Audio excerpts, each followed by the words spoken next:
معزز سامعین، بزرگوں، دوستوں، عزیز بھائیوں، اللہ تعالیٰ قرآن کریم میں ہر چیز کو اس کی ضد کے ساتھ بیان فرماتا ہے تاکہ انسانی عقل اور شعور جو ہے وہ ارتقاء کی منازل کو طے کرے۔ اگر ایمان کا ذکر ہے تو ساتھ کفر کا بھی ذکر ہے تاکہ انسان فرق کر سکے۔ اگر اللہ تعالیٰ نے نور کا ذکر کیا ہے تو ساتھ ظلمات کا بھی ذکر کیا ہے، اندھیروں کا بھی کیا ہے۔ اللہ تعالیٰ نے جنت کا ذکر کیا ہے تو دوزخ کا ذکر بھی کیا ہے۔ تو یہ ساری چیزیں تضادات کے ساتھ چونکہ ہوتی ہیں، اور اس کا فائدہ ہمیں جو نہیں ہو رہا اس کی وجہ یہ ہے کہ آپ جتنی جی چاہے دوائی اچھی سے اچھی کھا لیں، اگر آپ پرہیز نہیں کرتے تو وہ بیماری جو ہے وہ مزید بڑھ کے آپ کے سامنے آ جاتی ہے۔ تو یہ جتنی چیزیں گناہ کی جن سے اللہ روکتا ہے یہ اصل میں پرہیز ہیں۔ یہ تزکیہ نفس، انسان کا نفس پاکیزہ اس لیے نہیں ہوتا، اور بلکہ میں تو کئی دفعہ قرآن کریم کا جب مطالعہ کرتا ہوں تو یہاں تک بھی سوچتا ہوں کہ ہم نے اللہ کو ڈاکٹر کے برابر بھی نہیں سمجھا کہ ڈاکٹر ہمیں کسی چیز سے پرہیز کہے تو ہم بڑی توجہ کے ساتھ کہتے ہیں ڈاکٹر نے منع کیا چاول نہیں کھانا، ڈاکٹر نے منع کیا تلی ہوئی چیزیں نہیں کھانی۔ تو جب تمہارا اللہ تمہیں منع کرتا ہے کہ یہ چیز جو ہے یہ تمہارے لیے نقصان دہ ہے، تو کیا تم اپنے اللہ کو ایک ڈاکٹر کے برابر بھی نہیں سمجھتے؟ یعنی ہم نے اللہ کو مانا بھی کیا ہے؟ میری تو یہ بات سمجھ میں نہیں آتی کہ دنیا کے کسی انسان کی بات جو ہے وہ آپ کے لیے بڑی اہمیت رکھتی ہے، اور اللہ تعالیٰ جب تمہیں پرہیز بتاتا ہے تو تم وہ پرہیز کرنے کے لیے تیار نہیں ہو۔ تو پچھلے جمعے چونکہ بات ہو رہی تھی صدقات کی کہ اللہ تعالیٰ نے فرمایا کہ فَآتِ ذَا الْقُرْبَى حَقَّهُ وَالْمِسْكِينَ وَابْنَ السَّبِيلِ۔ تو اس کے لیے میں نے آپ سے تفصیل کے ساتھ چند باتیں عرض کی تھیں کہ تمہارے مال میں جو سب سے پہلا حق ہے وہ تمہارے اقربا کا ہے، قریبیوں کا ہے۔ یہاں سے بات جو ہے اس کو شروع کریں۔ مساکین کا اور وابن السبیل جو مسافر ہیں ان کا ذکر تھا۔ تو آج کی جو آیت ہے اس سے اگلی آیت، اس میں اللہ فرماتا ہے وَمَا آتَيْتُم مِّن رِّبًا لِّيَرْبُوَ فِي أَمْوَالِ النَّاسِ۔ یہ جو تم اپنے مال لوگوں کو سود پہ دیتے ہو تاکہ وہ لوگوں کے مال میں شامل ہوں اور ان میں اضافہ ہو، یعنی تم سود پر لوگوں کو پیسے دیتے ہو تاکہ وہ دوسرے لوگوں کے مال میں تمہارا پیسہ جو ہے وہ شامل ہو اور اس میں اضافہ ہو۔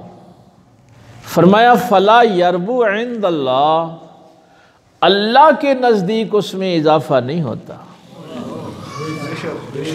تم یہ سمجھ رہے ہو کہ ہم نے 100 روپیہ کسی کو دیا تھا تو 110 لیے ہیں تو اضافہ ہو گیا۔ فَلَا يَرْبُو عِندَ اللَّهِ، اللہ کے نزدیک اضافہ نہیں ہوا۔ اور اگلا جملہ اللہ غنی وَمَا آتَيْتُم مِّن زَكَاةٍ تُرِيدُونَ وَجْهَ اللَّهِ، اور جو مال تم زکوٰۃ اور صدقہ خیرات صرف اس لیے دیتے ہو اللہ کی رضا کے لیے، وجہ اللہ، اللہ کے لیے جو پیسہ خرچ کرتے ہو فَأُولَئِكَ هُمُ الْمُضْعِفُونَ، اس میں اضافہ ہوتا ہے۔ تو پچھلے جمعے کو آپ نے ذہن میں رکھنا ہے تاکہ اس آیت کی جو تفسیر ہے وہ میں آپ کے سامنے رکھ سکوں۔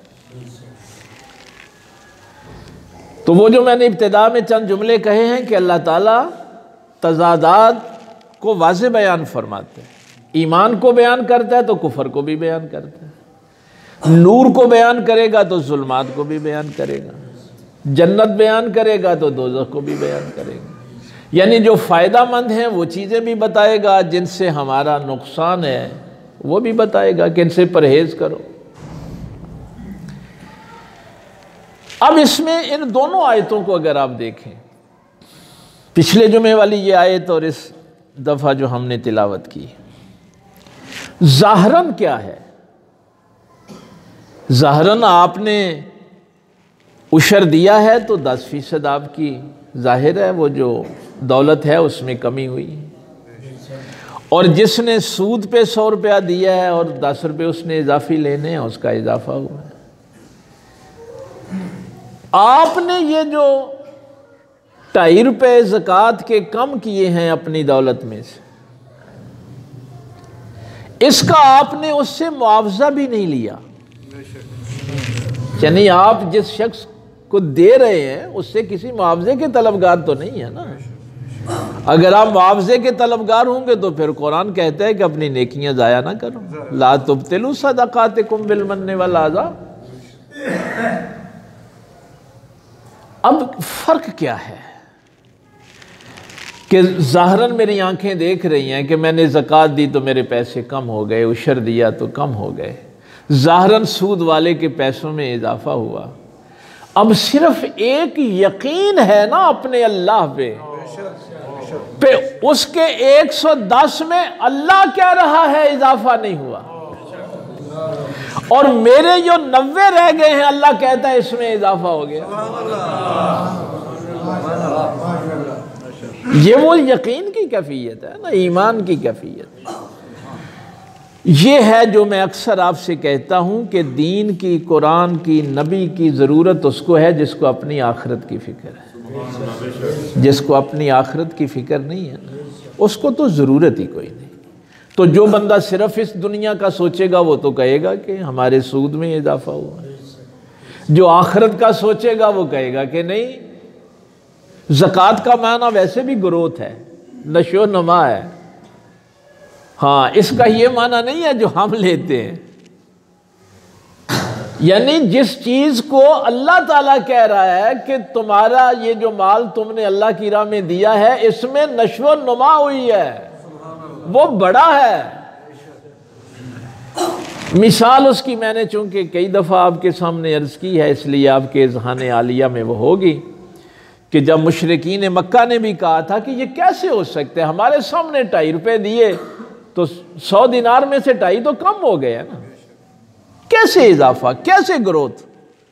تو اللہ تعالیٰ نے پھر کیا خوبصورت مثال دی تھی، صلی الذین ينفقون اموالهم فی سبیل اللہ۔ اللہ تعالیٰ نے محسوس مثال دی،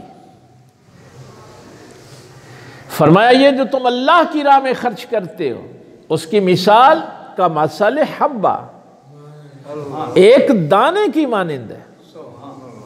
تم نے ایک دانہ بویا تھا نا، انبتت 7 سنابلا، اس ایک دانے میں سے اللہ نے 7 بالیاں تمہارے سامنے نکالی ہیں نا، فی کل سنبلۃ 100 حبہ، اور پھر ہر بالی کو 100 دانہ تمہارے سامنے ہی لگایا ہے نا۔ تو جو اللہ کی راہ میں خرچ کرتے ہیں اس کی گروتھ ایسے ہوتی ہے، اس کی نشو و نما ایسے ہوتی ہے۔ اور یہاں پہ بات ختم نہیں کی کہ ایک دانے کو وہ 700 کیسے کرتا ہے، ان کے ذہن میں یہی سوال تھا نا کہ اس کی راہ میں ایک خرچ کرو تو وہ 10 دے گا، 70 دے گا، 700 گنا۔ اس آیت میں چونکہ 700 کا ذکر ہے کہ ایک دانے سے اس نے 700 بنا دیا، تو اللہ فرماتا ہے تم اپنی آنکھوں کے سامنے نہیں دیکھتے ہم ایک کو 700 کیسے کرتے ہیں؟ وہ اب بھی تمہاری سمجھ میں بات نہیں آتی کہ ایک کو 700 کیسے کرتے ہیں۔ اور یہ مت خیال کرنا کہ ہم صرف 700 ہی کر سکتے ہیں، واللہ یضاعف لمن یشاء، اللہ چاہے تو اس میں بھی اضافہ کر دے۔ یہ نہیں ہے کہ نشو و نما رک گئی ہے، بھائی وہ ایک دانے سے 10 بالیاں نہیں نکال سکتا، وہ اس کو 1000 بھی کر سکتا ہے، 10,000 بھی کر سکتا ہے۔ اب یہ جو خرچ کر رہا ہے اس کو اپنے اللہ پہ یقین ہے، اور اللہ تعالیٰ نے محسوس مثال کے ساتھ سمجھا بھی دیا کہ اللہ بڑھاتا کیسے، یہ مت خیال کرنا کہ وہ کیسے کرے گا، تم نہیں کر سکتے۔ تو اس لیے یہاں پہ بھی یہ لفظ استعمال کیا، وَمَا آتَيْتُم مِّن زَكَاةٍ تُرِيدُونَ وَجْهَ اللَّهِ۔ تو اس میں اللہ تعالیٰ پھر ایسے ہی اضافہ فرماتا ہے، مہربانی فرماتا ہے۔ اب یہ جو صدقہ خیرات کرنے والا ہے اللہ کی خاطر، اس کا اس زمین والوں کو فائدہ یہ ہے کہ یہ خدا ترس ہے، لوگوں کے کام آتا ہے، اس کو اپنے اللہ کی رحمت پر یقین ہے۔ اور جو سود لے رہا ہے، ربا کا کام کر رہا ہے، اس کو اپنے اللہ پہ یقین نہیں ہے، اور وہ انسانوں کے مال ناجائز طریقے سے ہڑپ کر رہا ہے۔ اب اس کی تفصیل جو ہے وہ تو چونکہ سورہ بقرہ میں ہے، آج تو شاید ہم صرف ترجمہ ہی کر پائیں، اس کی مزید تفصیل نہ آج عرض کر سکیں، یہ آیتیں بھی آپ چلو سن لیں۔ آج اللہ تعالیٰ نے فرمایا الذین یاکلون الربا، یہ جو لوگ ربا کھاتے ہیں، سود کھاتے ہیں، لا یقومون الا کما یقوم الذی یتخبطہ الشیطان من المس، یہ قیامت والے دن کھڑے نہیں ہو سکیں گے مگر اس حالت میں کھڑے ہوں گے جیسے کسی کو شیطان نے چھو کر مخبوط الحواس کر دیا ہو، یہ ان کی حالت ہوگی۔ وہ جو میں نے جملے عرض کیے ہیں نا کہ یہ جو صدقہ کر رہا ہے یہ بھی آخرت کے لیے کر رہا ہے، اور جو سود لے رہا ہے وہ اس دنیا کے لیے لے رہا ہے، تو ان کا آخرت میں اللہ فرما رہا ہے کہ یہ حال ہوگا۔ وَأَحَلَّ اللَّهُ الْبَيْعَ وَحَرَّمَ الرِّبَا، اچھا ذالک بِأَنَّهُمْ، ان کی یہ حالت کیوں ہوگی؟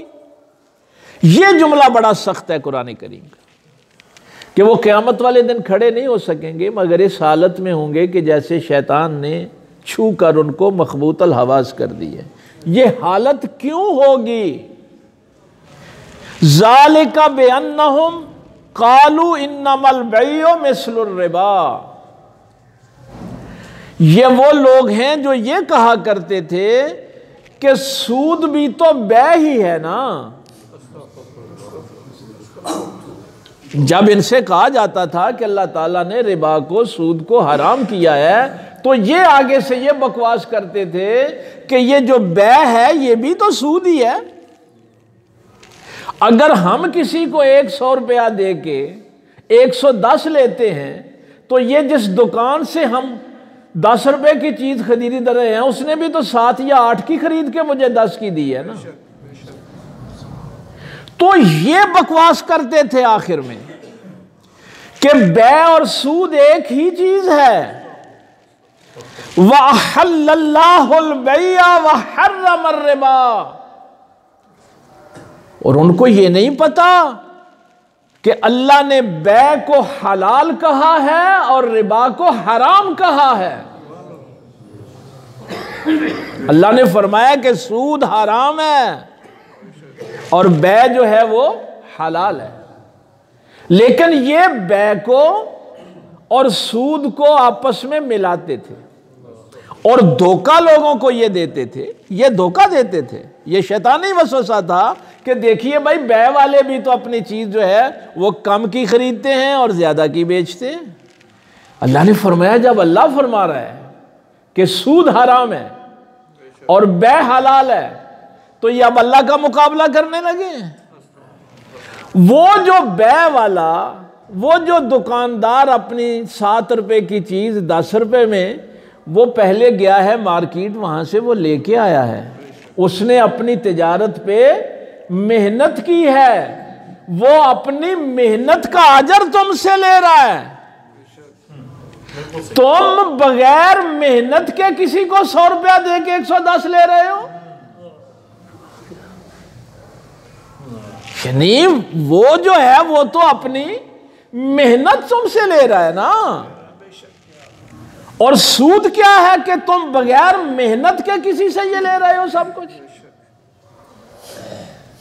اور آگے سے یعنی اللہ کا مقابلہ اس بات سے کرتے ہو۔ فمن جاءہ موعظۃ من ربہ فانتہی فلہ ما سلف وامرہ الی اللہ ومن عاد فاولئک اصحاب النار هم فیہا خالدون۔ پس جس کے پاس اس کے رب کی نصیحت آ گئی، فمن جاءہ موعظۃ من ربہ، اس کے رب کی نصیحت آ گئی نا کہ سود حرام ہے، ربا حرام ہے، فانتہی فلہ ما سلف، اس نے اپنے رب کی نصیحت سنی اور اپنے آپ کو روک لیا۔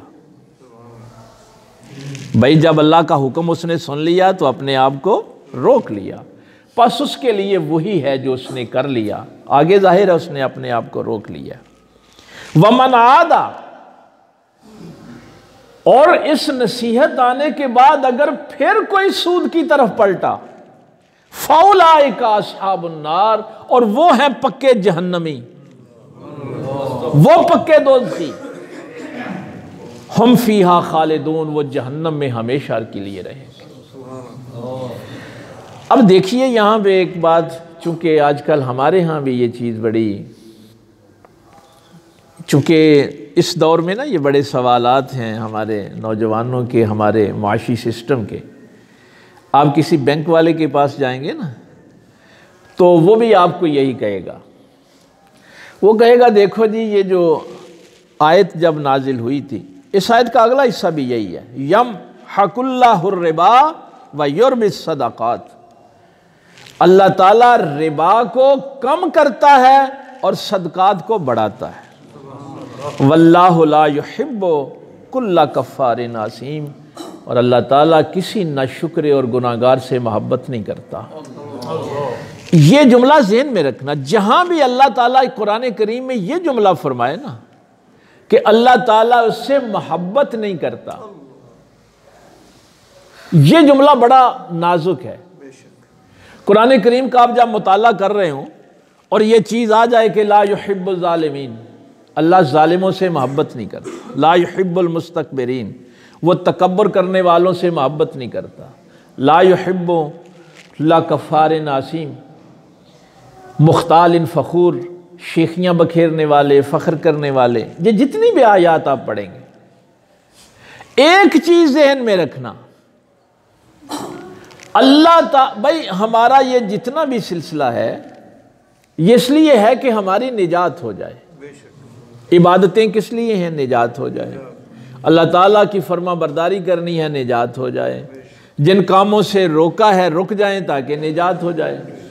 نجات کے لیے ضروری ہے کہ اللہ اس سے محبت کرے، یہ بنیادی نسخہ یاد رکھنا، جس سے اللہ محبت نہیں کرتا اس کی نجات نہیں ہو سکتی۔ ہمارے ہاں یہ ہوتا ہے کہ ہم جو جی چاہے کریں، کرتے پھریں، اس کے لیے وہ آیت ذہن میں رکھنا، قُلْ إِن كُنتُمْ تُحِبُّونَ اللَّهَ فَاتَّبِعُونِي يُحْبِبْكُمُ اللَّهُ۔ جب فرمایا نا کہ اللہ تم سے محبت کرے گا جب تم رسول اللہ کی اتباع کرو گے، غلامی اختیار کرو گے، اس کا تمہیں اجر کیا ملے گا کہ تم سے اللہ محبت کرے گا۔ جب اللہ تم سے محبت کرے گا تو یغفر لکم ذنوبکم، پھر وہ تمہارے گناہ بخش دے گا۔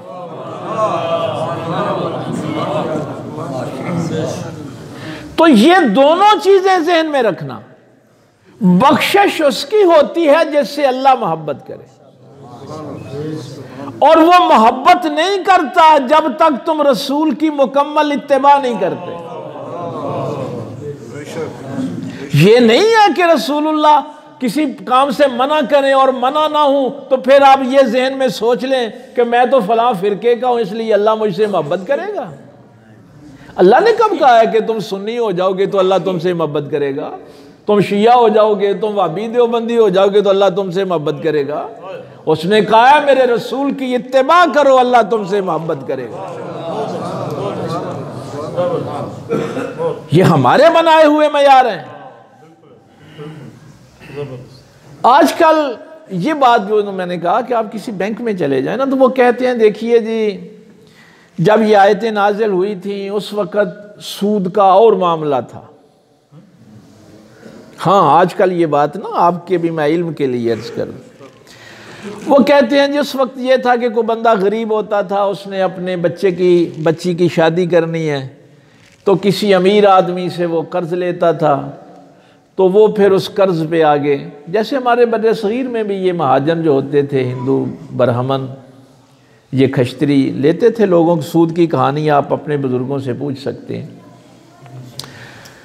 یا کسی کی فوتیدگی ہو جانی تو اس نے قرض لے لینا اور اس پہ پھر سود در سود، وہ وقت گزر جاتا تھا تو مدت بڑھتی تھی، ساتھ سود بھی بڑھ جاتا تھا، تو اس بندے کی ساری جائیداد ایسی۔ یہ آیت ذہن میں ہے نا کہ تم لوگوں کے مال میں اپنا مال داخل کر کے اس کو بڑھا رہے ہیں۔ تو وہ کہتے ہیں کہ دیکھیے اس وقت غریبوں پہ ظلم ہوتا تھا، سود کے ذریعے سے غریبوں پہ ظلم ہوتا تھا۔ نہیں یہ بے شک آپ نہ کہیں، آپ کو بھی بات کی سمجھ نہیں آ رہی۔ یہ جو لوگ فساد کر رہے ہیں نا وہ یہ بات کر رہے ہیں، جو اللہ کی نافرمانی کر رہے ہیں، وہ کہتے ہیں کہ اس وقت غریبوں پہ ظلم ہوتا تھا، اس لیے اللہ نے یہ حکم جاری فرمایا۔ آج کل ہم چونکہ قرض دیتے ہیں صنعت کاروں کو،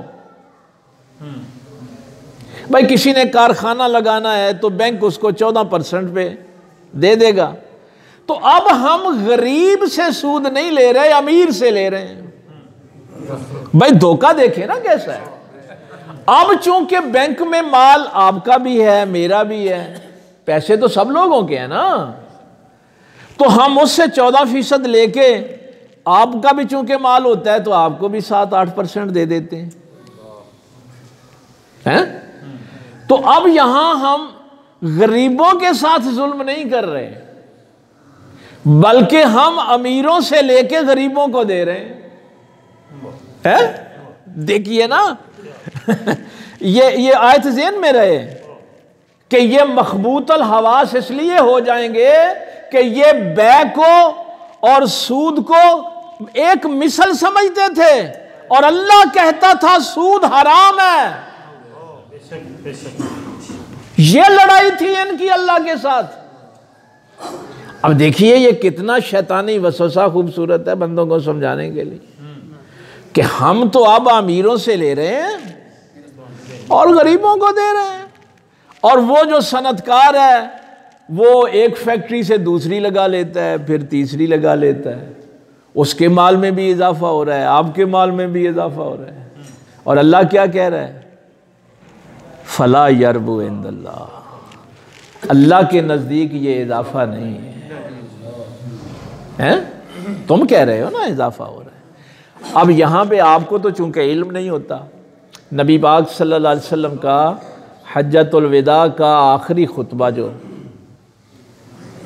جب نبی پاک صلی اللہ علیہ وسلم نے فرمایا، اس آیت میں بھی آپ نے سنانا، فمن جاءہ موعظۃ من ربہ، جب اس کے پاس اللہ کی اس کے رب کی نصیحت آ گئی تو وہ بندہ باز آ گیا کہ میرے اللہ نے منع کیا، منع ہو گیا، اب اس نے جو پیچھے کیا تھا وہ اللہ نے معاف کر دی، لیکن اگر اس کے بعد وہ پھر یہ کام کرے گا تو اب وہ پکا جہنمی ہے، اب اس کو دوزخ سے کوئی نہیں بچا سکتا اور وہ ہمیشہ اس میں رہے گا، اتنا سخت حکم ہے۔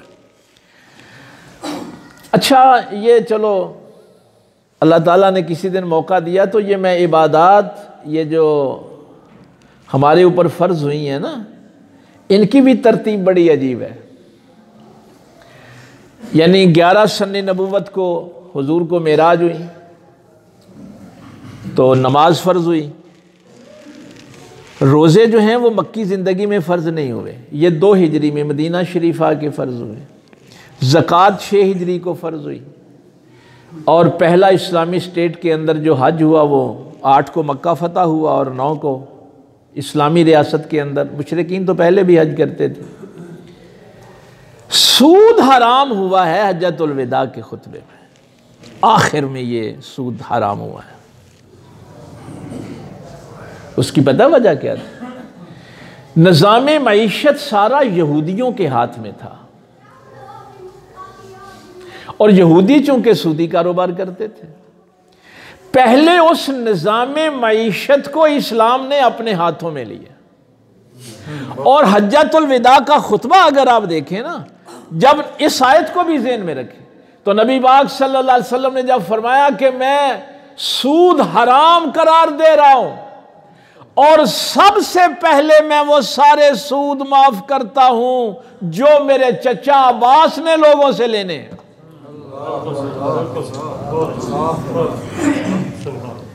سب سے پہلے کون سے سود معاف کر رہا ہوں؟ جو میرے چچا عباس نے لوگوں سے لینے ہیں. اس کو کہتے ہیں گھر سے بات کو شروع کرنا.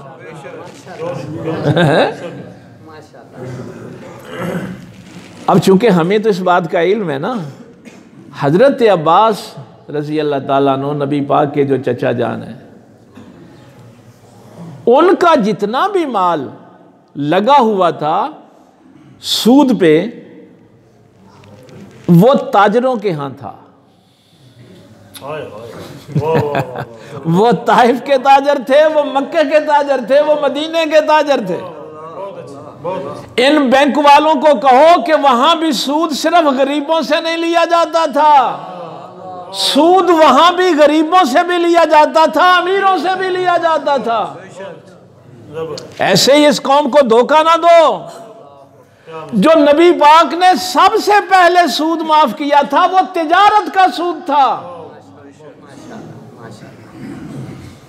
نہیں، یہ نہیں ہوگا. اگلی آیتیں ہم دیکھیں گے.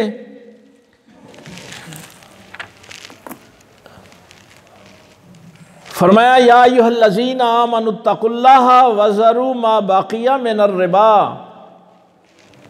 اے ایمان والو اللہ سے ڈرو اور جو سود باقی بچ گئے ہیں وہ چھوڑ دو.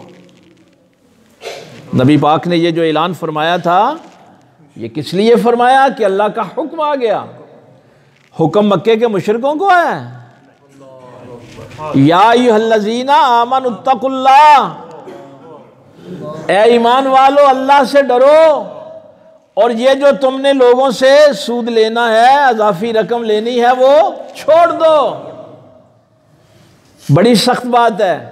آیت شروع بھی ہو رہی ہے اے لوگو ایمان والو اللہ سے ڈرو اور سود چھوڑ دو، اور آیت ختم ہو رہی ہے ان کنتم مومنین، اگر ایمان والے ہو تو چھوڑ دو. حضرت عباس رضی اللہ تعالیٰ نے ایک دفعہ بھی نہیں کہا کہ میرا تو لاکھوں کا سود ہے.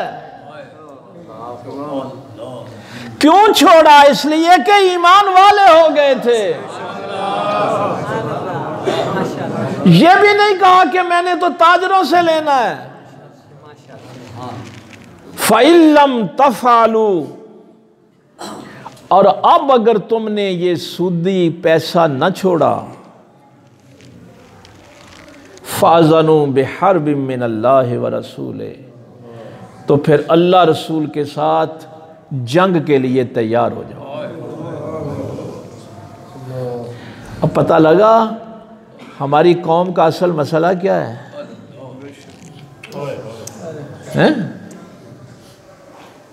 جب ہم کہتے ہیں کوئی نہیں رشوت دے پیسے ہی لے نے نا، سود دے ہی لے نے، ملاوٹ ہی کیتی ہے. ہمارے مالی معاملات جب تک ٹھیک نہیں ہوں گے، یہ سارے احکامات ذہن میں رہیں. اب تو ظاہر ہے وقت کم رہ گیا، ہم اس کی تفصیل انشاءاللہ اگلے جمعے عرض کریں گے. فَإِن لَّمْ تَفْعَلُوا، پس اگر اب تم نے ایسا نہ کیا جیسا اللہ نے فرمایا ہے، فَأَذَنُوا بِحَرْبٍ مِّنَ اللَّهِ وَرَسُولِهِ،